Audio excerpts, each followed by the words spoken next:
Sa gitna ng iba't ibang issue tulad ng flood control scandal, lumago lamang ng 2.8% ang ekonomiya sa unang quarter, ang pinakamabagal sa nakalipas na 5 taon para sa Pilipinas. Pero giit ng gobyerno, hindi pa raw tayo nakararanas ng stagflation. Narito ang agenda report ni Sachiko Gamboa.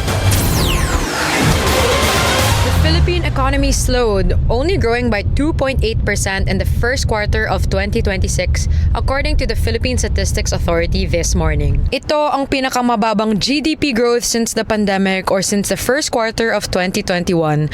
Humina ito kumpara sa nakaraang taon na nasa 5.4% at sa nakaraang quarter na nasa 3%.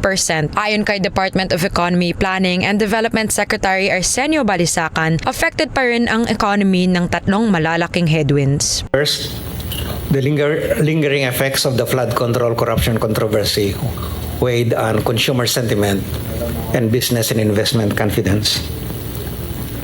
Second, delays in the passage and subsequent release of the 2026 national budget slowed the rollout of critical government programs and infrastructure projects, particularly in public construction.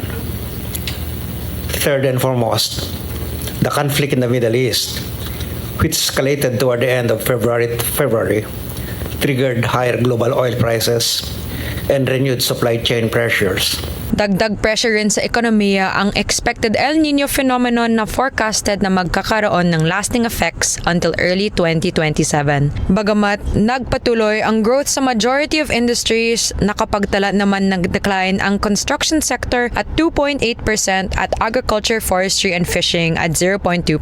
Now, the Philippines trails behind other Southeast Asian neighboring countries katulad ng Indonesia at Vietnam. Despite this, binigyang diin ni Balisacan na hindi nakaka-experience ng stagflation ang Pilipinas dahil kailangan munang mangyari ang lahat ng tatlong factors: high inflation, slower stagnant economic growth, and high unemployment. This now raises the question on the Philippines' economic performance for the second quarter of 2026, lalo na tumaas ang April 2026 headline inflation sa 7.2%.